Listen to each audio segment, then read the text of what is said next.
Hello বন্ধুরা, কাল যেহেতু রামনবমী ছিল এই জন্য আমাদের এখানকার বাজারের সামনে দিয়ে একটা মিছিল গেছিলো, সেটি আমি তোমাদের সাথে দেখাচ্ছি। এখানে ড্রোন দিয়ে ভিডিও করা হচ্ছিল। এখানে পুলিশ প্রচুর ছিল। এখানে এরকম অনেকজন মিলে নৃত্য পরিবেশন করছিল। এখানে একটা বাজনা বাজিয়ে তালে গান হচ্ছিল, আর এখানে একটা প্যারেড হচ্ছিল।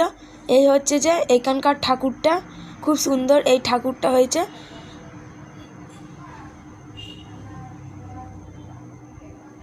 ঠাকুরটা দেখার পরে এইখানে আরও একটা নাচ হচ্ছিল, সাঁওতাল নাচ।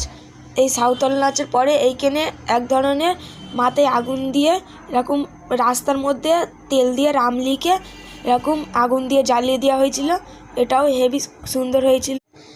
তারপরে এখানে সবাই মিলে কালী ঠাকুর আরও সাজা ছিল, সেজে নাচছিল। এই হচ্ছে যে সব মানুষের ভিড়, প্রচুর পরিমাণে মানুষ হয়েছিল। আর এখানের বক্সটা তোমরা শুধু একবার দেখো।